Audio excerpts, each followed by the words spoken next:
ഇതാണ് ഉറുമ്പുകളുടെ പേടിസ്വപ്നമായ ഉറുമ്പുതീനി. ഇവയെപ്പറ്റി പറയുമ്പോൾ ആദ്യം പറയേണ്ടത് ഇവയുടെ നാവാണ്. ഏകദേശം 2 അടി നീളത്തിൽ വളരുന്ന ഈ നാവ് പശയൊട്ടിക്കുന്ന പോലെ ഒട്ടും. ഈ ഒട്ടിക്കൽ തന്നെയാണ് ഇവയുടെ ആയുധം. നാവ് തൊട്ടാൽ കീടങ്ങൾ രക്ഷപ്പെടാൻ തന്നെ കഴിയില്ല. ഉറുമ്പുതീനി ഒരു ഉറുമ്പുമാളം കണ്ടാൽ അത് തകർക്കാൻ ഇവ പോവില്ല. മാളത്തിന്റെ മുകളിലെ ചെറിയ കുഴികൾ കണ്ടുപിടിച്ചാൽ മതി. നാവ് അതിലൂടെ അകത്തേക്ക് നീളും. ഒരു വട്ടം ഇങ്ങനെ നാവ് വീശുമ്പോൾ 100ഓളം ഉറുമ്പുകൾ വരെ ഒറ്റ വേട്ടയിൽ പിടിയാകും. പകൽ മുഴുവൻ ഇവ ഇതേ പണി തന്നെയാണ്.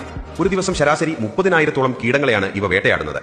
അതുകൊണ്ട് തന്നെ കാട്ടിലെ ഉറുമ്പുമാളങ്ങൾക്ക് ഇത് വലിയ ഭീഷണിയാണ്. ഇവയുടെ ജീവിതം അത്ര ചാഞ്ചാട്ടമുള്ളതല്ല. വലിയ കരുത്തോ പല്ലുകളോ ഒന്നുമില്ല. അതിനാൽ വേട്ടയിൽ ഓടിപ്പിടിക്കാതെ ശാന്തമായി നാവിന്റെ സഹായം കൊണ്ടാണ് ഭക്ഷണം കണ്ടെത്തുന്നത്.